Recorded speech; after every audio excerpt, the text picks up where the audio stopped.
wabarakatuh. Kami dari kelompok 9 yang bertemakan presentasi hasil audit internal bank. Sebelumnya kami beranggotakan Saya Narita Fadila Rahmawati. saya Kayla Doraintullah. Saya Zaki Ali Ramadan. Saya Muhammad Al Firdaus. Saya Dias Rakib Arjimar.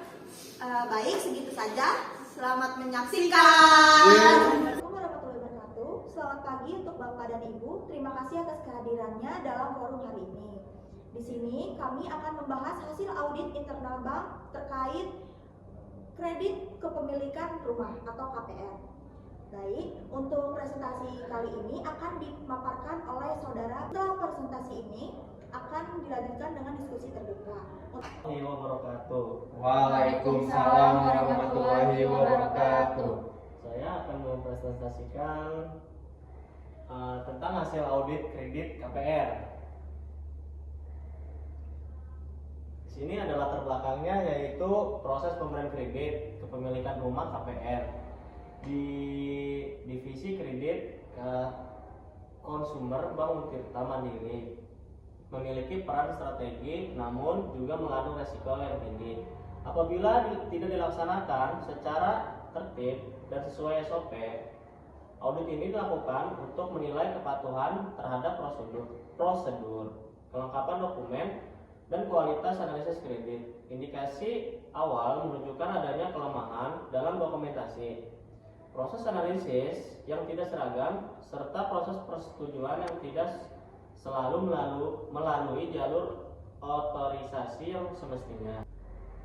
Terus yang selanjutnya itu ada metodologi penelitian. Yang pertama itu ada pendekatan audit, yang kedua ruang lingkup, yang ketiga metode audit yang digunakan. Nah, di sini ada beberapa poin metode audit yang digunakan.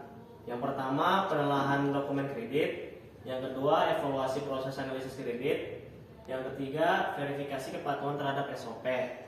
Yang keempat itu identifikasi kelemahan pengendalian internal. Nah, di sini ada temuan dokumen dan analisis kredit. Kalian bisa dilihat sendiri aja. Nah, terus yang selanjutnya temuan tambahan. Selain temuan utama terkait kelengkapan dokumen dan analisis kredit, audit juga mengidentifikasi beberapa kelemahan sistematik dan prosedural yang dapat berdampak jangka panjang terhadap efektivitas pengolahan risiko kredit.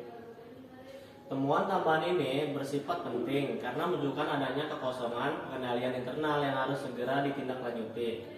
Nah, di sini ada yang pertama, temuannya itu tidak tersedia checklist verifikasi lapangan. Yang kedua, proses persetujuan kredit yang tidak melibatkan supervisor pada beberapa kasus. Yang ketiga itu dokumentasi evaluasi resiko tidak ada.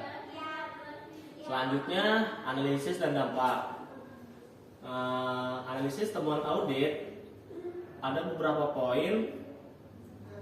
Yang pertama itu dokumen tidak lengkap tapi disetujui. Yang kedua, resiko tidak konsisten. Yang ketiga, proses melewati supervisor. Selanjutnya ada dampak mungkin timbul. Di sini ada 3 poin dampak yang mungkin timbul. Yang pertama, resiko fraud dan moral hazard. Yang kedua itu kredit macet dan menurunnya kualitas portofolio. Yang ketiga, tergantungnya reputasi dan kepatuhan. Nah, selanjutnya ada rekomendasi perbaikan dari kegiatan audit. Yang pertama, wajibkan checklist verifikasi lapangan. Yang kedua itu tegakkan alur persetujuan sesuai SOP. Yang ketiga, dokumentasi analisis risiko secara konsisten. Nah, di sini ada rencana tindak lanjut dan follow up. Yang pertama, penguatan implementasi prosedur dan verifikasi dokumen. Yang kedua itu menegakkan hierarki persetujuan dan peningkatan pengawasan supervisor. Yang ketiga, pengembangan dan standarisasi dokumentasi evaluasi risiko kredit. Nah, terima kasih. Itu presentasi yang saya sampaikan. Semoga yang saya paparkan ini kalian memahami. Terima kasih atas paparannya. cukup prihatin. Mengapa verifikasi dokumen tidak bisa berjalan maksimal? Apakah itu karena kurangnya waktu atau staf kita tidak memahami SOP-nya? Faktor utamanya adalah tidak digunakannya checklist, Pak, sehingga staf sering kali langsung menginput ke sistem tanpa memverifikasi kelengkapannya dokumen secara menyeluruh. Saat kami tanya, staf mengatakan dokumen akan menyusul, namun dalam praktiknya tidak ada follow up tertulis. Saya juga izin bertanya, kalau tidak ada dokumentasi evaluasi risiko, lalu bagaimana proses pengambilan keputusan dapat berlangsung? Berdasarkan hasil wawancara, staf hanya mempertimbangkan besar penghasilan dan jangka waktu pinjaman. Tidak ada perhitungan DSR atau asesmen profil nasabah. Itu semua seharusnya tercatat sebagai dasar keputusan kredit, tapi tidak kami tentukan dan di berkas fisik maupun sistem. Saya minta kejelasannya, apakah semua staf mengalami ini atau hanya individu tertentu? Masalah ini terlihat sistematik dari 5 berkas. 3 diproses oleh staf yang berbeda, namun menunjukkan pola yang sama. Itu mengidentifikasikan bahwa masalah bukan pada individu saja, tetapi pada sistem pengawasan dan budaya kerja. Baik, terima kasih untuk Bapak Aldo dan Ibu Narita atas memberikan tanggapan dan juga saran dan beberapa pertanyaannya. Kami juga mengundang Ibu Gias dari tim kredit yang akan memberikan tanggapan dan juga sarannya. Silakan Ibu Gias. Terima kasih atas kesempatan yang diberikan. Menurut saya ada beberapa hal yang perlu dilakukan. Yang pertama itu checklist digital yang wajib diisi sebelum berkas diproses lebih lanjut. Yang kedua ada SOP versi ringkas perlu disosialisasikan kembali.